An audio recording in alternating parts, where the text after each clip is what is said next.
So hello students, मेरा नाम है चैतन्य सत्यार्थ और अभी मैं हूँ currently second year students at IMS BHU। और आज हम लोग डिस्कस करने वाले हैं chapter the plant growth and development.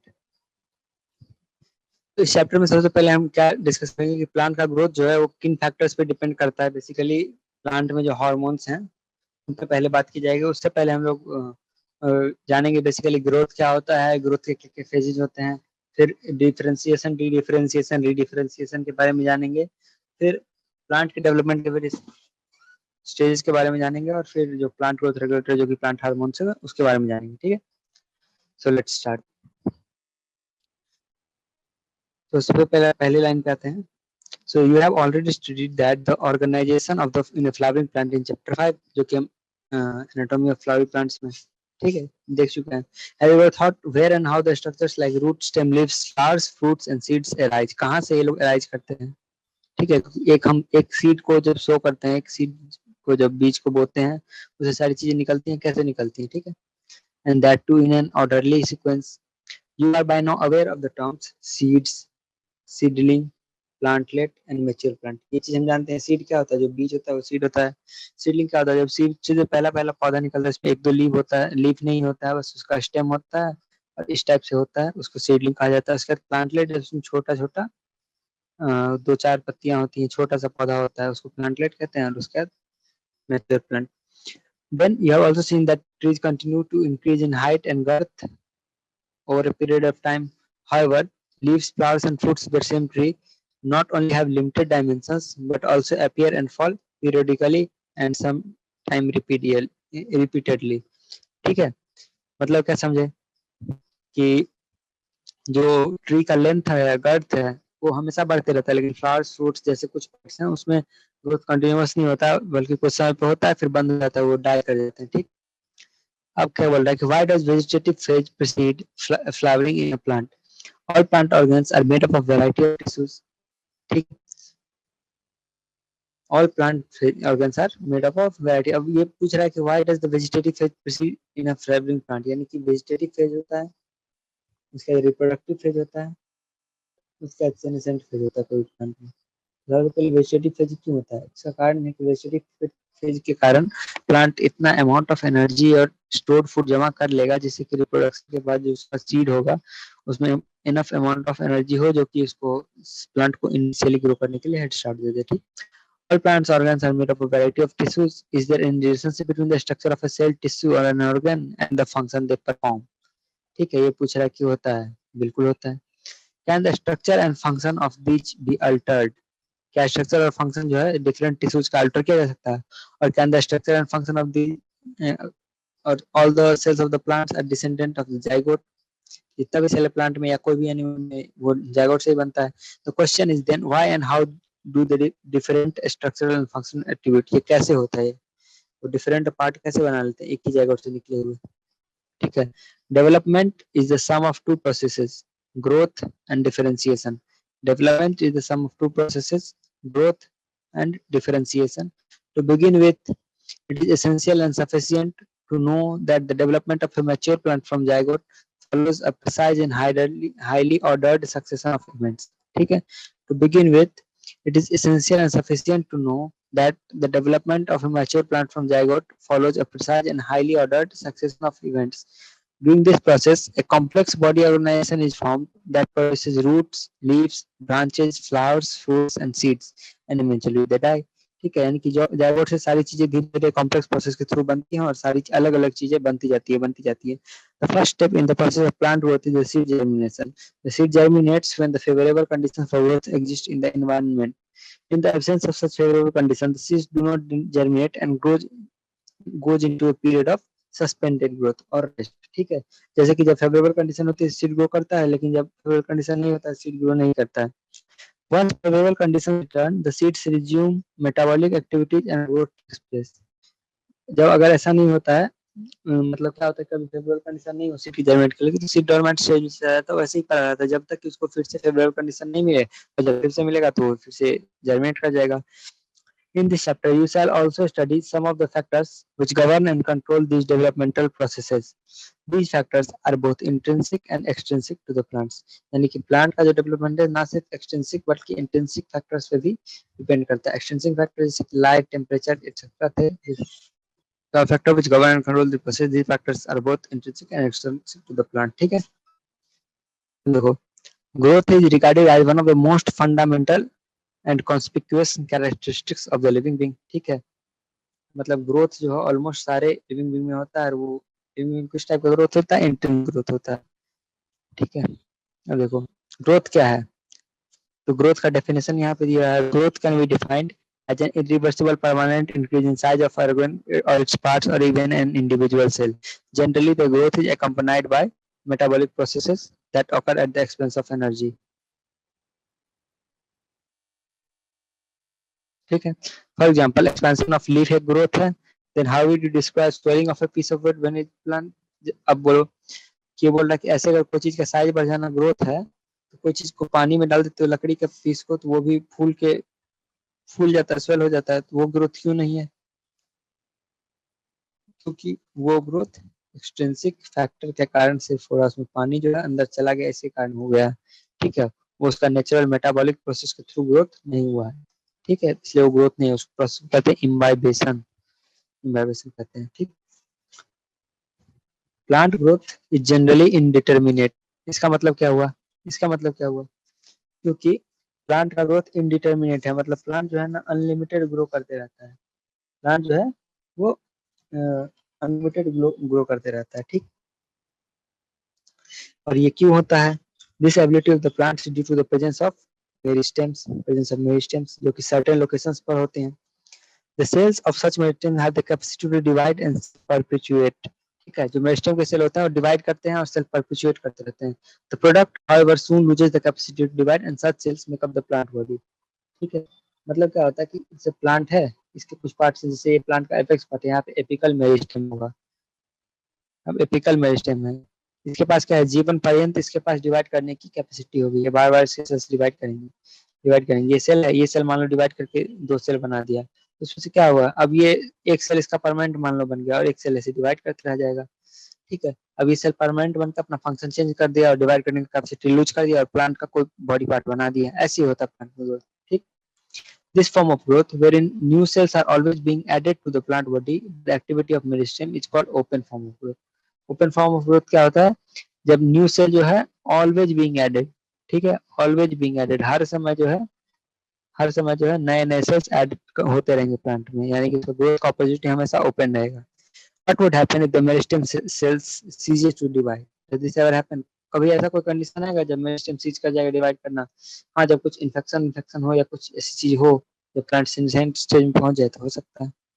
In earlier classes, you have studied about the root apical meristem and the shoot apical meristem. ठीक है. रूट एपिकल मेरिस्टेम और शूट एपिकल मेरिस्टेम के बारे में कब पढ़े थे? एनाटॉमी ऑफ फ्लावरिंग प्लांट्स में. You know that they are responsible for primary growth of the plants. Primary growth क्या होगा? जो प्लांट जो इनिशियली ग्रो करता है लेंथ में, उसको कहते हैं प्राइमरी ग्रोथ. सेकेंडरी ग्रोथ क्या करता है? जो जो प्लांट जो ऐसे इस तरह से गर्थ में इंक्रीज करता है, विड्थ में इंक्रीज करता है, उसको बोलते हैं सेकेंडरी ग्रोथ. तो प्राइमरी ग्रोथ के लिए क्या होता है? एपिकल और रूट और शूट मेरिस्टेम, यानी एपेक्स पे जो रूट शूट एपिकल मेरिस्टेम और रूट एपिकल मेरिस्टेम, ये रिस्पांसिबल होते हैं. ठीक है. And principally contribute to the elongation of plants along the axis. You also know that dicot plants and gymnosperms, the lateral meristem. कौन सा मेरिस्टेम? Lateral meristem. फिर vascular cambium और cork cambium. Lateral meristem, vascular cambium और cork cambium जो life में बाद में आते हैं वो क्या करते हैं? वैस्कुलर कैम्बियम जैसे यहाँ पे ये लोग क्या करते हैं? गर्थ इंक्रीज करते हैं. ये क्या करते हैं? Increase the girth of the organs. ठीक है. इसको कहा जाता है सेकेंडरी ग्रोथ. इसको क्या कहता है? Secondary growth. हम लोग क्या पढ़े? ग्रोथ दो टाइप का होता है प्लांट में, एक प्राइमरी ग्रोथ, एक सेकेंडरी ग्रोथ. प्राइमरी ग्रोथ में क्या क्या दो चीज होते हैं? Shoot apical meristem, root apical meristem. Secondary growth इसके कारण होता है वैस्कुलर कैम्बियम, कॉर्क कैम्बियम और लेटरल मेरिस्टेम. ठीक है. इसके कारण होता है. नेक्स्ट चीज, ग्रोथ इज मेजरेबल, यानी कि ग्रोथ इज मेजरेबल. ठीक है. इसका मतलब क्या हुआ कि जो प्लांट का ग्रोथ है वो सेलुलर लेवल पे प्रिंसिपली जो होता है consequence of increase in the amount of protoplasm. Cellular level पे क्या होता है, कोई भी ग्रोथ क्यों होता है, क्योंकि प्रोटोप्लाज्म बढ़ रहा है।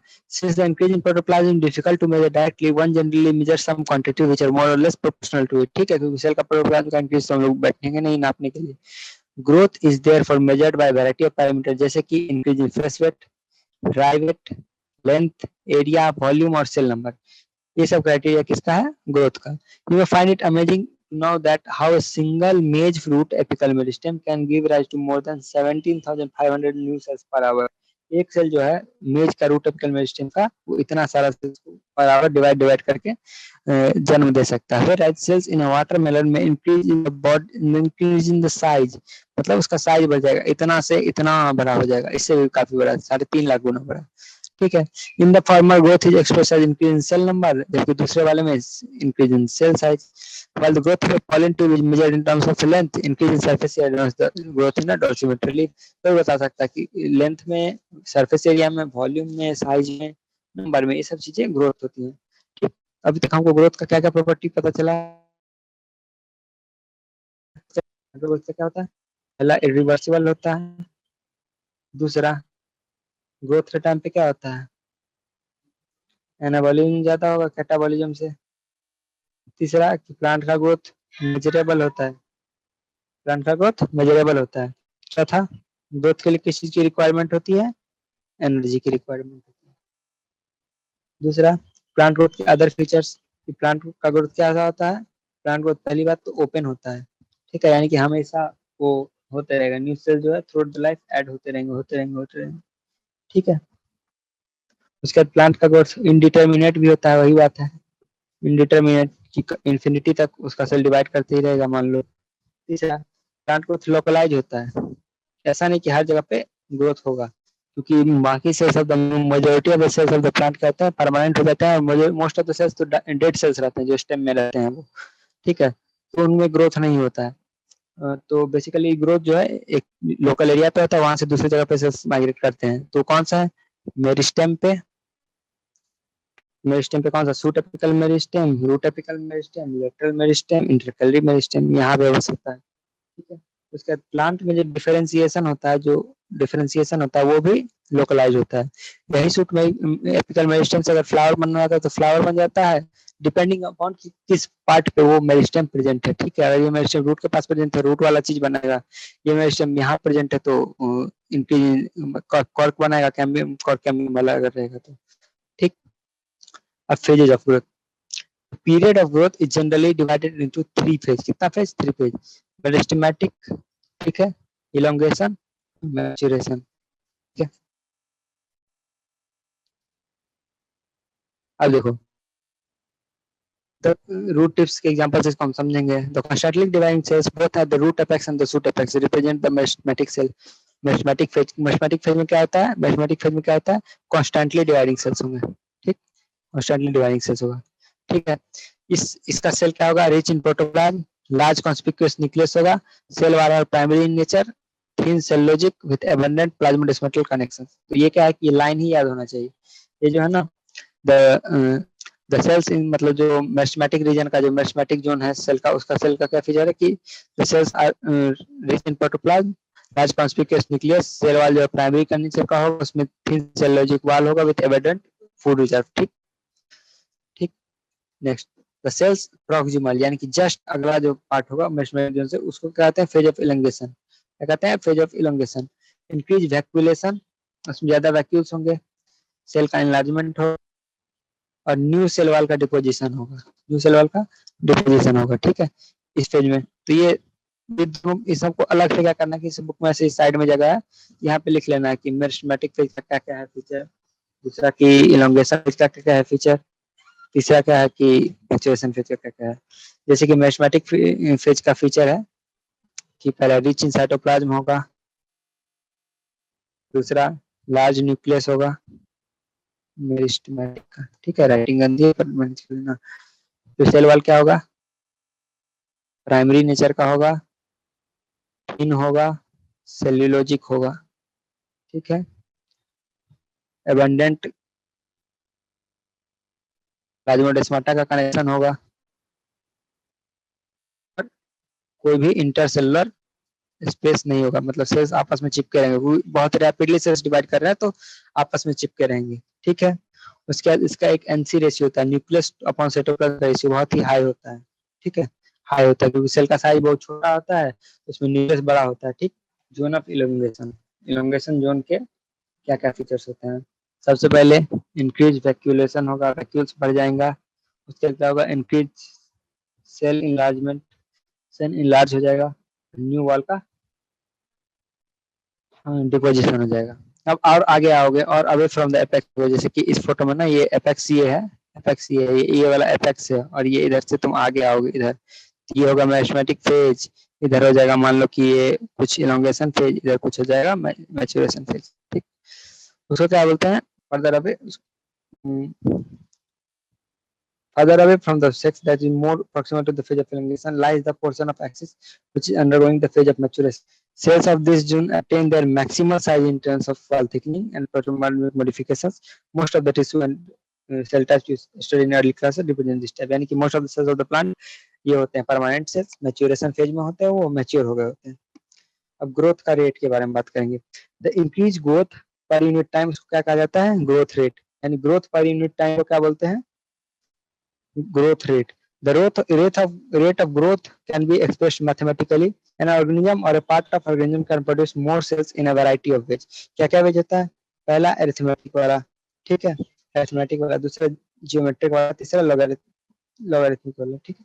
तो मतलब क्या होता है कि अरिथमेटिक फेज में एक सेल से मान लो बन गया 2 सेल, लेकिन उस 2 सेल में से क्या होगा, एक सेल परमानेंट हो जाएगा और एक सेल डिवाइड करते रहेगा, फिर उसमें से फिर से जो एक सेल डिवाइड कर रहा है फिर से वो 2 से बनाएगा, ऐसे मतलब करके एक से बनेगा 2, अब 2 में से एक बंद हो जाएगा, 2 से बन जाएगा 3, 3 से बन जाएगा 4, क्योंकि 3 में से फिर 2 मतलब देखो ऐसे होगा कि एक सेल है, इससे 2 सेल बना, अब ये सेल डिवाइड नहीं करेगा, वैसे ही सेल डिवाइड करके फिर से ये 2 सेल बनाया, तो यहाँ पे नेट कितना हो गया, 3 सेल, फिर इसमें से एक नहीं डिवाइड करेगा, यही डिवाइड करेगा, ये 2 सेल बना दिया, यहाँ पे नेट सेल कितना हो गया, 4 सेल, ऐसे 1 के बाद 2 सेल, 3 सेल, 4 सेल ऐसे बढ़ती है, उसको क्या होता है एरिथमेटिक। दूसरा क्या होगा, जिसमें दोनों सेल जो है डिवाइड करेंगे, तो उसको कहेंगे ज्योमेट्रिक। लेकिन ऐसा नहीं है, कुछ प्लांट्स में ज्योमेट्रिक फेज होता है और कुछ प्लांट में एरिथमेटिक होता है। एक्चुअली में क्या होता है कि जो प्लांट का जो इनिशियल जो वो होता है, इनिशियली जो डिवाइड करता है जो छोटा सा प्लांट जल्दी जल्दी, तो उसमें ज्योमेट्रिक फेज होता है, लेकिन बाद में क्या आ जाता है उसमें, बाद में एरिथमेटिक फेज से प्लांट ग्रोथ करता है। The growth rate may show an increase that may be arithmetic or geometrical. In arithmetic growth, the following a mitotic cell division, only one daughter cell continues to divide, while the other differentiates and matures. ठीक है, यही बात हम बताए हैं अभी। The simplest mathematic is exemplified by root elongation at a constant rate. एक constant rate पे root का elongation और लंबाई बढ़ रहा है, कि रोज एक एक सेल ऐड हो रहा है, मान लो रोज नहीं मतलब हर सेकंड, तो एक एक सेंटीमीटर, एक एक मिलीमीटर ऐसे धीरे धीरे धीरे धीरे बढ़ते जाएगा, तो है अरिथमेटिक फेज। इसका ग्राफ बनाएंगे तो क्या ऐसा आएगा, लीनियर ग्राफ आएगा, लीनियर कर्व आएगा। ये सब नीट में आता है कि अरिथमेटिक फेज का क्या होता है, ये वाला इंपॉर्टेंट है, इसको याद करना है, ठीक। नेक्स्ट नेक्स्ट क्या है कि ज्योमेट्रिकल ग्रोथ में क्या होता है। ज्योमेट्रिकल ग्रोथ में क्या होता है, इनिशियल ग्रोथ जो होता है स्लो होता है and increases rapidly thereafter. Initial growth होता है वो स्लो होता है, बाद में बहुत ज्यादा तेज हो जाता है, ठीक है। Here, both the progeny cells following mitotic division retain the ability to divide and continue to do so. However, with limited nutrient supply, the growth slows down, leading to stationary. शुरू में क्या होता है कि कम सेल्स होते हैं, तो अगर 2 से 4 होगा, 4 से 8 ही होगा मान लो, तो पहले 1 घंटे बाद मान लो 2 सेल हो गया, 2 घंटे बाद 4 सेल हो गया, तीसरे घंटे में 8 सेल हो गया, तो क्या शुरू में धीरे धीरे बढ़ रहा है। लेकिन अब मान लो कि इसका जब 100 सेल हो गया, फिर अगले घंटे में 200 सेल हो गया, उसके अगले घंटे में 400 सेल हो गया, तो बीच ऐसा फेज आएगा। लेकिन बाद में क्या होगा कि उस प्लांट के बाद इतना न्यूट्रिएंट सप्लाई नहीं आएगा कि सारे सेल्स एक साथ डिवाइड कर सके, तो फिर क्या आएगा उसमें, स्टेशनरी फेज आ जाएगा। कौन सा फेज आ जाएगा, स्टेशनरी फेज आ जाएगा। अब इसका ग्राफ बनाएंगे तो कैसा ग्राफ आएगा, सिग्मॉइड या फिर एस कर्व आएगा, ठीक है, ठीक है, वही है। और इसका एक्सप्रेशन क्या, इसका एक्सप्रेशन भी याद करना होता है कि इसका expression weight is equal to W not E to the power are T, यानी exponential graph E to the power are T है। इसका क्या है, लेंथ और our initial length plus R into T, rate of growth into time, ठीक है। Here R is the relative growth rate and also the measure of ability to of the plant to produce new plant material, refers to as efficiency index. इस वाले formula में जो R है उसको क्या बोलते हैं, एफिशिएंसी इंडेक्स, ये सारी जो वर्ड्स है ना ये सब आते हैं नीट में, इसको क्या बोलते हैं, efficiency index. Hence the final wait depends on the initial size, यानी कि फाइनल वेट W का पावर ही तो है। अगर शुरू में तुम 1 सेल 2 सेल से शुरू किए हो तो 10 घंटे बाद क्या होगा, 2 4 टू द पावर 10 हो जाएगा, यानी 1024 सेल्स हो जाएंगे। लेकिन इनिशियली तुम्हारा 100 सेल से शुरू हुआ है तो 100 टू द पावर 10 हो जाएगा 10 घंटे बाद सेल्स, यानी कि 10,000 सेल्स हो जाएंगे। तो इनिशियल सेल्स जो है उस पर डिपेंड करता है। ये तो नहीं है कि जो हम 2 सेल्स लिए थे तो 1024 सेल्स बने, तो 100 सेल लिए तो 1024 और 100 उसमें एक्स्ट्रा सेल्स बन जाएंगे, ऐसा नहीं है, इनिशियल पे डिपेंड करता है। अब देखो quantitative comparison with the growth can be measured in two ways. दो टाइप से ग्रोथ जो हुआ ना उसको मेजर, ग्रोथ रेट को मेजर कर सकते हैं। पहला एब्सोल्यूट ग्रोथ रेट और दूसरा रिलेटिव ग्रोथ रेट। पहला एब्सोल्यूट ग्रोथ रेट, दूसरा रिलेटिव ग्रोथ रेट। एब्सोल्यूट में क्या होता है कि कितना बढ़ा हम उस पर डिपेंड करता है, जैसे कि ये 5 सेंटीमीटर स्क्वायर का लिफ्ट था, इसमें 5 सेंटीमीटर बढ़ गया तो कितना हो गया 10 सेंटीमीटर का, तो इसका एब्सोल्यूट ग्रोथ रेट कितना है 5 सेंटीमीटर स्क्वायर। इसका क्या है, ये 50 था, ये भी इतना समय के बाद 55 हो गया, इसका भी एब्सोल्यूट कितना है 5। लेकिन ये लिफ्ट लग रहा है कि बहुत बड़ा हो गया, ये लिफ्ट लग रहा है कि नहीं उतना ही है, थोड़ा सा तो बढ़ा है। तो इस चीज को मेजर करने के लिए जिसमें इनिशियल से कंपैरिजन कर परसेंटेज के टर्म में या फिर रेशियो के टर्म में कितना बढ़ा है उसको क्या बोलते हैं, रिलेटिव ग्रोथ रेट। क्या बोलते हैं, रिलेटिव ग्रोथ रेट। ठीक है, तो अब देखो इसका रिलेटिव ग्रोथ रेट क्या है 100%, यानी डायरेक्ट दुगना साइज होगा, लेकिन इसका क्या है, इसका बस 10% साइज बढ़ा है, इसका सिर्फ 10% साइज बढ़ा है। ठीक, वही चीज है, देख लो समझ लो। नेक्स्ट चीज, कंडीशंस फॉर ग्रोथ। ठीक है, कंडीशंस फॉर ग्रोथ। तो ग्रोथ के लिए जो कंडीशंस चाहिए, ठीक है, तो क्या क्या कंडीशन चाहिए, 4 चीजें चाहिए, वाटर, ऑक्सीजन, न्यूट्रिएंट्स और एक टेम्परेचर होता है जो कि कहीं लिखा होगा। ठीक है, टेम्परेचर, 4 चीज होता है बेसिकली। ठीक है, 4 चीजें होती हैं, वाटर, न्यूट्रिएंट, ऑक्सीजन और टेम्परेचर। तो प्लांट, तो ऑक्सीजन की जरूरत होता है, प्लांट जो ग्रो करता है साइज में by the cell enlargement. Cell enlargement के लिए क्या चाहिए, वाटर चाहिए। सेल इनलार्जमेंट के लिए क्या चाहिए, सेल में पानी भरेगा तभी तो इसका प्रोटोप्लाज्म बढ़ेगा और सेल फ्रेजिलिटी शो करेगा।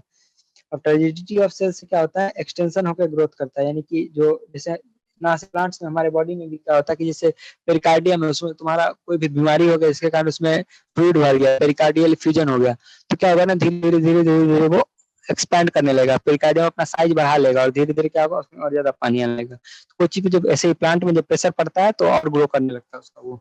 ठीक, thus plant growth and further development is intimately linked to the water status of the plant.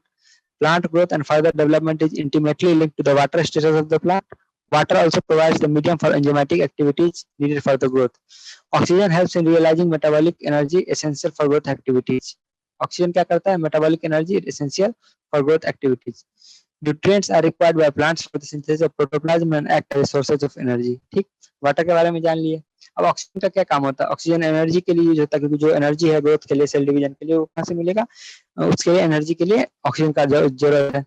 Next, nutrients जो है वो required by the plant for synthesis of protoplasm and act as a source of energy. Nutrients भी चाहिए उसको, क्योंकि उसी से तो कार्बन, हाइड्रोजन, ऑक्सीजन, नाइट्रोजन, यही सब तो कंपाउंड से अपने सेल के अंदर वो सेलुलोज, स्टार्च, प्रोटीन्स वगैरह वगैरह बनाएगा, वो बढ़ेगा। तीसरा चीज न्यूट्रिएंट चाहिए। चौथा कि ऑप्टिमम टेम्परेचर चाहिए। क्यों चाहिए, क्योंकि देखो यहाँ पे क्या लिखा है कि एंजाइमेटिक एक्टिविटी होता है, उसी के थ्रू ग्रोथ होता है। अब एंजाइम्स तुम जानते हो कि एक स्पेसिफिक पीएच और टेम्परेचर पे ही वर्क करते हैं, एक स्पेसिफिक पीएच, स्पेसिफिक पीएच और टेम्परेचर पे ही काम करते हैं। ठीक, तो उसके लिए टेम्परेचर भी जो है बहुत जरूरी होता है। जैसे ठंडी के टाइम पे क्या होता है, प्लांट ग्रोथ स्लो हो जाता है। ठीक, और कुछ ऐसे प्लांट जो कोल्ड रीजन में पाए जाते हैं उनका कोल्ड में ही वो गर्मी में सर्वाइव नहीं कर पाएंगे। ठीक है, तो इसीलिए प्लांट के लिए एक ऑप्टिमम टेम्परेचर चाहिए। उसके अलावा एनवायरमेंटल सिग्नल जैसे कि लाइट और gravity also effect certain phase of growth. Light कैसे करता है, वो देखो बचपन में एक एक्सपेरिमेंट करते थे कि प्लांट को रख दिया अंधेरे रूम में, इधर खिड़की से थोड़ी सी रोशनी आई तो प्लांट इधर ही चला जाता था। ठीक है, सूर्य सनलाइट की तरफ, ताकि ज्यादा फूड प्रोड्यूस कर सके। तो लाइट से भी ग्रोथ के कुछ फेजेज इफेक्ट होते हैं। दूसरा ग्रेविटी से, जैसे अगर यहाँ पे है ना कोई प्लांट को तुम ऐसे सीड को ऐसे टेढ़ा करके रख दो, मान लो सीड ऐसे है, इसके यहाँ से रूट निकलेगा, यहाँ पे शूट निकलेगा, यहाँ पे कोलियोराइजा है, यहाँ पे कोलियोप्टाइल है, कोलियोप्टाइल है, तो क्या होगा कि इधर से, लेकिन तुम लेटा दोगे अगर प्लांट को, तो ऐसा नहीं कि ऐसा प्लांट बन जाएगा और इधर से रूट नहीं, वो ऐसे रूट निकलेगा लेकिन वो फिर इधर नीचे की तरफ चला जाएगा और इस रूट हमेशा ऐसे ऊपर की तरफ चला जाएगा। तो ग्रेविटी पे भी डिपेंड करता है प्लांट का ग्रोथ, ठीक है, किस डायरेक्शन से ग्रेविटी लग रही है, ठीक है। Next, differentiation, dedifferentiation and redifferentiation. अब देखो ये क्या होता है, cells derived from the root apical meristem and shoot apical meristem. जो सेल्स जो रूट और शूट के एपिकल मेरिस्टेम पे होते हैं वो डिफरेंट और मैच्योर करता है स्पेसिफिक फंक्शन के लिए। अब जब कोई भी सेल मैच्योर हो जाता है, डिवाइडेड सेल जो है, एक सेल ऐसे एक सेल से दो सेल बना और ये सेल आगे से डिवाइड करना बंद कर देगा, स्पेसिफिक फंक्शन परफॉर्म करने लग जाएगा, उस प्रोसेस क्या बोलते हैं, डिफरेंशिएशन यानी मैच्योरेशन, ठीक। ड्यूरिंग डिफरेंशिएशन क्या क्या होता है, मेजर स्ट्रक्चरल चेंज होगा उसके सेल वॉल में और प्रोटोप्लाज्म में, ठीक है। जैसे कि ट्रैकियरी एलिमेंट बनाने के लिए सेल जो है अपना प्रोटोप्लाज्म में खो के खुद को डेड सेल बना लेगा ताकि वो ट्रैकियरी एलिमेंट बन पाए, ठीक है। उसके अलावा ट्रैकियरी एलिमेंट बनाने के लिए उसके अंदर स्ट्रॉन्ग इलास्टिक इंटरसेलुलोसिस, ये मतलब फीचर ऐसे ही बताया हुआ है, ठीक है, जिससे कि वाटर लॉन्ग डिस्टेंस तक जा सके, ठीक। अब देखो नेक्स्ट क्या है, प्लांट में एक और फेनोमेना होता है, वो क्या होता है, डी डिफरेंशिएशन। मान लो कि प्लांट का सेल जो है डिफरेंशिएट हो गया, मैच्योरेशन हो गया, स्पेसिफिक फंक्शन परफॉर्म कर रहा है, लेकिन कोई कारण से प्लांट को अपना साइज या ग्रोथ करने का जरूरत पड़ गया, तो जरूरत पड़ने पे क्या होगा कि वो सेल में कुछ ऐसा फिर से चेंज हो जाएगा जिसके कारण प्लांट जो है वो सेल जो है फिर से डिवाइड करने का कैपेसिटी वापस प्राप्त कर लेगा और फिर से डिवाइड करने लगेगा। इस प्रोसेस को क्या कहते हैं, the living differentiated cells that by now have lost the capacity to divide can regain कर लेगा, ठीक है, कैपेसिटी टू डिवाइड। इस फिनोमेना को कहते हैं डी डिफरेंशिएशन, ठीक है। जैसे कि हमारा एपिकल मेरिस्टेम था, ऐसे ग्रोथ में बन गया, अब यहाँ का जो सेल है वो क्या होगा, डी डिफरेंशिएट होकर इंटरकैलरी मेरिस्टेम बना लेगा और इधर से लेटरल ग्रोथ करवाने लगेगा, इस तरह से, ठीक है। इसको क्या बोलते हैं, D differentiation. Next, D differentiated tissue से जो सेल्स डिवाइड करेंगे, इससे अब इससे मान लो कॉर्क कैम्बियम था, अब इससे कॉर्क बन जाएगा ना, कॉर्क तो फिर से परमानेंट हो गया। कॉर्क कैम्बियम देखो, पहले तो इससे नॉर्मल प्लांट से कॉर्क कैम्बियम बनाया, कॉर्क बनाया, लेटरल ग्रोथ करवाया, अब फिर उस कॉर्क कैम्बियम का सेल जब डिवाइड करेगा तो क्या बन जाएगा, फिर से कॉर्क बन जाएगा, फिर से कॉर्क बन जाएगा, और कॉर्क से डिवाइड करना बंद कर देगा, तो फिर से जो डिवाइड करना बंद कर देंगे तो उस प्रोसेस पे होंगे रीडिफरेंशिएशन, क्या बोलेंगे, रीडिफरेंशिएशन, ठीक है। Next, in the section 13.1.1 we have mentioned that growth in plants is open, that is, it can be indeterminate or determinate. Now we may say that even differentiation in plants is open because the cells and tissue arising out from the same meristem have different structure at maturity. The final structure at maturity is determined by the location of the cell within, ठीक है। यानी कि same meristem से जो cell निकलेगा उसका different structure हो सकता है एट मैच्योरिटी। जैसे कि कोई प्लांट है, एपिकल मेरिस्टेम से ही फ्लावर भी बन सकता है, फ्रूट भी, ये मतलब फ्लावर से तो फ्रूट बनेगा, फ्लावर भी बन सकता है, लीफ भी बन सकता है, स्टेम भी बन सकता है, तो वो डिपेंड करता है कि वो कहाँ पे है, सेम टाइप का मेरिस्टेम से। For example, cell position away from the root apical meristem different as root cap cell while those push to the periphery मेरी मैच्योर एज एपिडर्मिस, ठीक है, ये लाइन याद कर लो।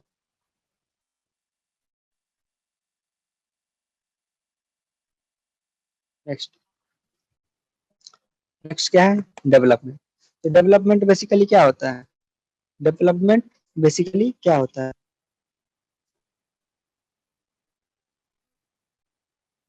डेवलपमेंट होता है growth plus maturation plus senescence. इन तीनों चीज को जब एक पिक्चर में देखते हैं किसी प्लांट के रिस्पेक्ट में, तो उसको बोलते हैं डेवलपमेंट ऑफ द प्लांट, ठीक है। Development is a term that includes all changes that an organism goes through it's life cycle, ठीक है, फ्रॉम जर्मिनेशन टू सीनेसेंस, ठीक है। तो जर्मिनेशन टू सीनेसेंस में क्या क्या आएगा, ग्रोथ, मैच्योरेशन और सीनेसेंस, ये तीन चीजें आएंगी। The diagrammatic representation of sequence of the process constitute the developmental of a cell of higher plant is given in figure 1.3.8, ठीक है। अब देखो क्या क्या होता है, जैसे मेरिस्टेमेटिक सेल है, ग्रो किया और ग्रो किया, फिर डिफरेंशिएट किया, फिर मैच्योरेट किया, अब मैच्योर सेल है। अब यहाँ पे फिर से यहाँ पे दो टाइप के सेल है, कुछ सेल मैच्योरेशन में चले गए, कुछ सेल फिर से दोबारा डिवाइड किए, फिर से इस फेज में है, फिर से दोबारा डिवाइड किए, और लास्ट में जाके प्लांट का सीनेसेंस हो जाएगा, प्लांट मर जाएगा, ठीक, वही चीज होता है। Next, plants follow different pathways in difference to environment और फेजेज ऑफ लाइफ, ठीक है। डिफरेंट प्लांट जो है डिफरेंट टाइप से एनवायरनमेंट से रिएक्ट करते हैं अपने ग्रोथ। इस एबिलिटी को क्या कहते हैं, इस एबिलिटी को क्या कहते हैं, प्लास्टिसिटी, ठीक है, इस एबिलिटी को क्या कहते हैं, प्लास्टिसिटी। जैसे कि प्लास्टिसिटी का एग्जांपल क्या है, मतलब प्लास्टिसिटी मतलब क्या होता है कि जब प्लांट को डिफरेंट इन्वायरमेंट में सेम प्लांट को रखा जाए या फिर ग्रोथ डिफरेंट ग्रोथ के फेज में वो सेम प्लांट का सेम पार्ट जो है डिफरेंट डिफरेंट टाइप का शेप या स्ट्रक्चर ले सकता है, उसको कहते हैं प्लास्टिसिटी। जैसे कि हेट्रोफिली इन कॉटन, कोरिएंडर और लार्कस्पर। हेट्रोफिली इन कॉटन, कोरिएंडर और लार्कस्पर, इसमें क्या होता है कि अलग अलग जो मतलब जब छोटे प्लांट होते हैं लीफ का शेप जो होता है डिफरेंट होता है, और जब बड़े प्लांट हो जाते हैं उनमें लीफ का शेप डिफरेंट होता है। जैसे कि जुवेनाइल प्लांट में ऐसा लीफ होता है, एडल्ट प्लांट में ऐसा लीफ होता है। किसमें? कॉटन, कोरिएंडर और लार्कस्पर। कॉटन, कोरिएंडर और लार्कस्पर, ठीक है। Next next on the other hand कुछ ऐसे प्लांट होते हैं जिसके लीफ का शेप डिपेंड करता है कि वो एयर में है या फिर वाटर में है, एयर में है या फिर वाटर में है। जैसे कि बटर कप, बटर कप में हेटेरोफिलस डेवलपमेंट होता है कब? जब वाटर में होता है तो ऐसा लीफ होता है, टेस्टिल में होता है बटर कप का तो ऐसा होता है, ठीक, यही चीज है। Next, the growth, differentiation and developments are very closely related events in the life of a plant. Broadly, the development is considered as sum of growth and differentiation. Broadly क्या है, जो डेवलपमेंट क्या होता है? सम of growth and differentiation. Development in plants is under the control of intrinsic factor और extrinsic factor, तो हम लोग जानते ही हैं, ठीक है। इंट्रिंसिक फैक्टर में क्या होगा? हार्मोन्स, डीएनए वगैरह वगैरह, और एक्सट्रिंसिक फैक्टर में क्या होगा? लाइट, टेम्परेचर, ठीक है। द फॉर्मल बोथ इंट्रासेलुलर और इंट्रासेलुलर फैक्टर जैसे केमिकल, और लेटर में क्या होता है? Light, temperature, water, oxygen, nutrient etcetera, ठीक है। अब प्लांट ग्रोथ रेगुलेटर के बारे में पढ़ेंगे जो कि इस चैप्टर का मेन क्रक्स है, ठीक। तो क्या होता है प्लांट ग्रोथ का रेगुलेटर के लिए? कुछ हमारे पास केमिकल सब्सटेंस है जिनके बारे में हम पढ़ेंगे। सबसे पहले उनके कुछ कैरेक्टरिस्टिक्स पढ़ेंगे, फिर उनका डिस्कवरी कैसे हुआ ये पढ़ेंगे, उसके बाद डिफरेंट जो है ऑक्सिन, जिब्रेलिन, इन सब के बारे में हम अलग अलग से उनके बारे में डिटेल्स पढ़ेंगे, ठीक। चलो शुरू करते हैं। The plant growth regulators are, क्या होता है प्लांट ग्रोथ? स्मॉल होगा, साइज में स्मॉल होगा, सिंपल मॉलिक्यूल्स होगा, सिंपल मॉलिक्यूल होगा जैसे कि सिंपल सा एसिड, सिंपल सा सॉल्ट ऐसा होगा, ठीक है। And diverse chemical composition, they could be indole compounds. Indole compounds कौन सा होता है? आइए, एडेनिन डेरिवेटिव्स। एडेनिन डेरिवेटिव कौन सा होता है? Kinetin, purine, N6 phosphoryl amino purine. Kinetin जो होता है हार्मोन, वो होता है N6 फॉस्फोरिल अमीनो प्यूरिन, ठीक है। उसका डेरिवेटिव कैरोटीनॉइड जैसे कि एब्सिसिक एसिड। ये तो ये सब याद होना चाहिए किसका कौन डेरिवेटिव है, ठीक है, ठीक है, ये सब याद होना चाहिए। टर्पीन्स और gases, plant growth regulator are variously describe plant growth substances. Plant growth regulator को plant growth substances, plant hormones या फिर फाइटो हार्मोन्स ये भी कहा जाता है किताबों में, ठीक है। तो अब यहाँ पे लिख लेते हैं पीजीआर क्या क्या हो सकते हैं plant growth regulators. Indole compound जैसे कि इंडोल एसिटिक एसिड। दूसरा एडेनिन डेरिवेटिव, एडेनिन डेरिवेटिव इसमें क्या आएगा? N6 phosphoryl amino purine. ये सब अपने बुक में भी तुमको लिखना है साइड में, ठीक है, तभी याद होगा।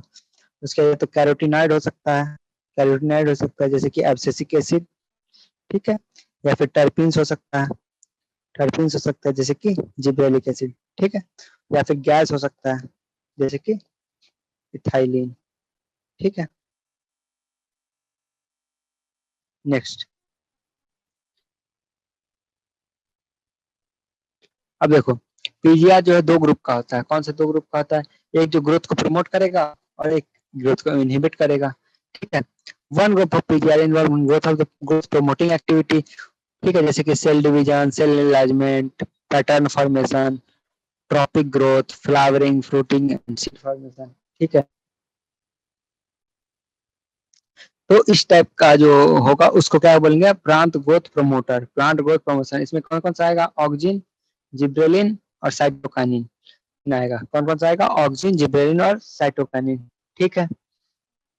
Next, the PGR of the other group. Other group क्या होता है? इंपॉर्टेंट रोल होता है वो वुंड और स्ट्रेस के कंडीशन में, जब प्लांट घायल हो जाए, प्लांट को काट दो या कुछ भी, या फिर स्ट्रेस हो गया एनवायरमेंटल, उसको अपना वो खाना बचाना, तब के कंडीशन में काम आएगा, ठीक है। उसको क्या बोलते हैं? उसको बोलते हैं plant growth inhibitor, plant growth inhibition. तो उसमें क्या आएगा? Abscisic acid. Plant growth inhibitor जो होता है उसमें एब्सिसिक एसिड। एक हार्मोन का पांचवा क्लास होता है, उसको क्या बोलते हैं? इथाइलिन। इथाइलिन जो होता है ना दोनों ग्रुप्स में आ जाता है। वो कुछ उसकी एक्टिविटीज ग्रोथ प्रमोटिंग होती है और कुछ क्या होती है? ग्रोथ इनहिबिटिंग होती है, लेकिन जो ज्यादातर उसका काम है वो ग्रोथ इनहिबिटर का ही है, ठीक है। बस वो सीड्स फ्रूट्स को पकाने में, फ्रूट्स को राइपन करने में उसका प्रोमोटर का काम होता है। अब देखो अगला कि डिस्कवरी कैसे हुआ। सबसे पहले क्या हुआ, इसको हम लोग जल्दी जल्दी करते हैं थोड़ा, कि ये उतना इम्पोर्टेंट रहा नहीं अब। जब चार्ल्स डार्विन था और उसका बेटा था फ्रांसिस डार्विन, वो क्या किया कि जो कोलियोप्टाइल है ना, जैसे इधर से लाइट आएगा, कैनरी ग्रास का कोलियोप्टाइल जो है, जिधर एक साइड से अगर अंधेरे कमरे में रख के एक साइड से लाइट दोगी तो उस साइड से मुड़ जाता है, उस साइड तक मुड़ जाता है। इसको क्या कहा जाता है, इस फेनोमेना को फोटोट्रॉपिज्म, यानी कि लाइट की तरफ movement, towards light, movement towards light, phototropism. Photo मतलब लाइट, ट्रॉपिज्म मतलब मूवमेंट। ठीक है।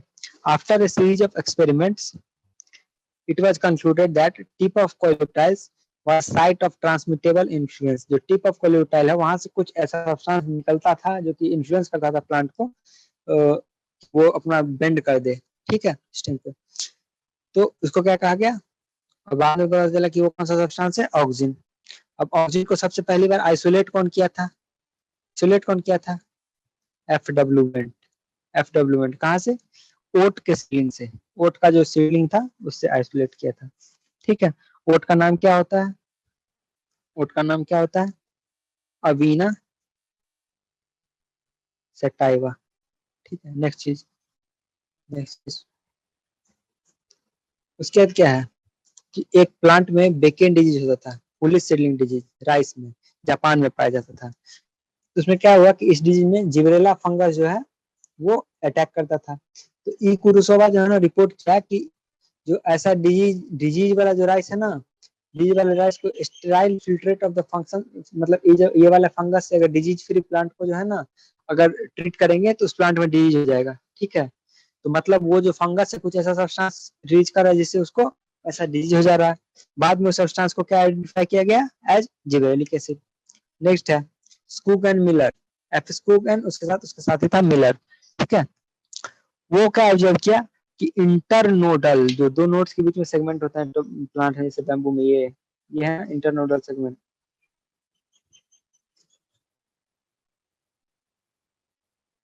जो इंटरनोडल सेगमेंट है ये, तो internodal segment of tobacco stem of a callus proliferated only if in addition to oxygen उसमें एक और सब्सटेंस डाला जाता था। वो सब्सटेंस क्या क्या हो सकता था, extract of vascular tissue, yeast extract, coconut milk या फिर डीएनए। ठीक है, चार चीज। यानी कि वैसे कैलस जो है, callus undifferentiated mass of the वो होता है टोबैको, इस तरह का था जो भी था। वो तभी ग्रो करता था जब उसके साथ में ऑक्सीजन के साथ एक सब्सटेंस डालते थे, या तो extract of vascular tissue, yeast extract, coconut milk या फिर डीएनए। बाद में मिलर क्या पता लगा है कि ये सब्सटेंस जो है ना साइटोकाइनेसिस को प्रमोट करता था। किस चीज को, साइटोकाइनेसिस को प्रमोट करता था। ठीक है। और उस सब्सटेंस को क्या बोला गया, काइनेटिन। सब्सटेंस को क्या बोला गया, काइनेटिन। और वो सब्सटेंस बाद में कौन से फैमिली का पाया गया, साइटोकाइनिन फैमिली का। मेजोरिटी ऑफ वो कहाँ पाया जाता है, वो चीज के डीएनए में। जैसे कि डीएनए डाला या फिर कोकोनट का मिल्क, कोकोनट का मिल्क मतलब क्या होता है, कोकोनट का पानी। वो बेसिकली क्या होता है कि उसमें भी बहुत सारा न्यूक्लियस होता है, और उस न्यूक्लियस में क्या होगा, डीएनए होगा। ठीक है। न्यूक्लियर एंडोस्पर्म होता है, वो तुम लोग पढ़े होगे एंटोमी वाले चैप्टर में। ठीक। During the mid 1960s, 3 independent researchers reported, क्या रिपोर्ट किया, 3 इंडिपेंडेंट रिसर्चर, कि जो कुछ केमिकल सब्सटेंसेस ग्रोथ को इनहिबिट कर देते हैं। उनका नाम क्या क्या था, तीन थे तो तीन का नाम होगा, इनहिबिटर बी, एब्सिसिन 2 और डॉर्मिन। तीन अलग अलग साइंटिस्ट अलग अलग मतलब सेम ही केमिकल को आइडेंटिफाई किया। ठीक है। और बाद में क्या पता चला कि वो जो है आइडेंटिकल है केमिकली, और उसका नाम, उस ग्रुप का नाम एब्सिसिक एसिड रख दिया गया। ठीक है। तीनों का नाम याद रखना जरूरी, inhibitor B, abscisin 2 and dormin. HH cousins confirmed the release of volatile substances from the ripened oranges that hastened the ripening of stored unripened bananas। ठीक है। बाद में क्या था कि एक और साइंटिस्ट आए 1910 में, कजिन्स नाम के। उन्होंने क्या देखा कि जो पके हुए ऑरेंज जो है ना, और पके हुए ऑरेंज के साथ कच्चा बनाना रख दिए। क्या देखे, पके हुए ऑरेंज से कुछ सब्सटेंस रिलीज हो रहा है जो कि कच्चा बनाना को पका दे रहा है। बाद में उस सब्सटेंस को एक गैसियस प्लांट को रेगुलेटर, जिसको इथाइलिन कहा जाता है, उसके द्वारा आइडेंटिफाई किया गया। ठीक है। अब effects of the plant growth hormones पढ़ेंगे। क्या पढ़ेंगे, effect of the plant growth hormones.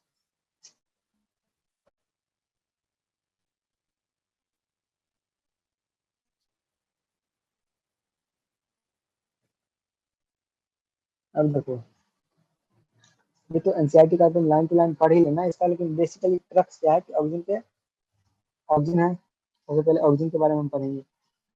Oxygen में क्या है, ऑक्सीजन में कुछ ग्रुप्स होते हैं जैसे कि इंडोल एसिटिक एसिड वाले कंपाउंड्स और अदर नेचुरल और सिंथेटिक कंपाउंड्स के लिए हम यूज करते हैं ये। अब देखो ऑक्सीजन का कौन कौन सा होता है, ऑक्सीजन कौन कौन सा होता है इसमें नहीं दिया है किताब में। ऑक्सीजन अच्छा दिया है, तो ऑक्सीजन ऑक्सीजन कौन कौन सा होता है, या तो नेचुरल होगा या सिंथेटिक होगा। तो नेचुरल कौन सा होगा, IA और IBA, नेचुरल है, प्लांट से प्राप्त किया गया। इसके अलावा NA नेफ्थलीन एसिटिक एसिड और 2,4-D 2,4-D 2-क्लोराइड एसिटिक एसिड, ये जो है ये सिंथेटिक ऑक्सीजन है। ये ऑक्सीजन के बारे में पता चला कि दो टाइप का ऑक्सीजन है, ठीक है। नेक्स्ट, ऑक्सीजन का काम क्या क्या होता है, 7 काम होता है। Initiate rooting in stem cuttings, ठीक है। उसके बाद promote flowering, prevent fruit and leaf drop at early stages, but promote the same in older mature. यानी कि छोटा प्लांट में क्या करेगा, पत्ता और फल गिरने से रोकेगा, लेकिन जो मैच्योर हो जाएगा तब उसको प्रमोट कर देगा, ठीक है। चौथा, चौथा कि मतलब एपिकल डोमिनेंस, यानी कि जो ऑक्सीजन है ना वो कहाँ से निकलता है पता है, अभी तुम जस्ट पढ़े हो कि कोलियोप्टाइल से वो FW निकाला था। तो मतलब ये सूट एपिकल मेरिस्टेम में पा जाता है। तो क्या पाएगा कि अगर कोई प्लांट का सूट एपिकल मेरिस्टेम को हटा देना, काट देना, तो क्या होता था वो झाड़ टाइप का बन जाता था, लंबा नहीं हो पाता था प्लांट, चौड़ा हो जाता था, झाड़ बन जाता था। तो उसका क्या दिमाग लगाया गया कि यहाँ पे सूट से ऑक्सीजन निकलता है, तो सूट को काट दिए, सूट एपिकल मेरिस्टेम को, तो वहां से ऑक्सीजन नहीं निकल पा रहा है, प्लांट इलोंगेट नहीं हो पा रहा है। तो ऑक्सीजन क्या करेगा, अगर ऑक्सीजन प्रेजेंट है नेचुरली तो क्या करेगा, एपिकल डोमिनेंस करवाएगा, ठीक है। वो एपिकल बर्ड का तो ग्रोथ करवाएगा, लेकिन लेटरल बर्ड जो है लेटरल ग्रोथ को प्रिवेंट करेगा, इसको कहा जाता है एपिकल डोमिनेंस। नेक्स्ट क्या है, वही है कि रिमूवल ऑफ सूट टिप्स, उसको क्या कहा जाता है, decapitation usually results in the growth of lateral birds, जिससे कि झाड़ बनाया जाता है कोई प्लांट का, सजावट वाले प्लांट का या फिर टी प्लांटेशन का। दूसरा, ऑक्सीजन इंड्यूस पार्थिनोकार्पी। पार्थिनोकार्पी क्या होता है, सीडलेस प्लांट, सीडलेस प्लांट का, जैसे टमाटर सीडलेस टमाटर बना देगा, ठीक है। इंड्यूस पार्थिनोकार्पी इन टोमेटो। फिर 2,4-D क्या होता है, वीड किलर होता है। अब वीड किलर कैसे होता है कि ये मोनोकॉट प्लांट्स को जो है इफेक्ट नहीं करता है, लेकिन डाइकॉट प्लांट्स को मार देता है, ठीक है। तो सेलेक्टिव वीड किलर हो गया। उसके अलावा ऑक्सीजन क्या कर सकता है, सातवां काम, जाइलम डिफरेंशिएशन। तो यहाँ पर किताब में क्या करना है, जाइलम का 7 काम लिख लेना है। पहला काम क्या करता है, इनिशिएट फ्लावरिंग इन स्टेम कटिंग, फ्लावरिंग नहीं sorry routing, initiate rooting in stem cutting. दूसरा क्या होगा कि प्रमोट फ्लावरिंग। तीसरा क्या होगा, अब सबका एग्जाम्पल बिल्कुल में कौन से प्लांट में फ्लावरिंग करवाता है, पाइनएप्पल में, ठीक है। तीसरा क्या होगा कि जो ये फल डोंगा। चौथा क्या होगा कि prevent leaf drop and fruit drop at early stage but promote the same at later stage. पांचवा क्या होगा कि पार्थिनोकार्पी करवा देगा टमाटर में, पार्थिनोकार्पी करवा देगा टमाटर में। छठा क्या होगा, 4D एक वीड किलर है, डाइकॉट को नहीं मारेगा, सॉरी डाइकॉट को मार देगा, डाइकॉट वीड किलर है, मोनोकॉट को नहीं मारेगा। सातवां क्या है, जाइलम डिफरेंशिएशन में हेल्प करता है, ठीक, ये हो गया। नेक्स्ट क्या है हमारे पास, जिबरेलिन। नेक्स्ट क्या है हमारे पास, जिबरेलिन।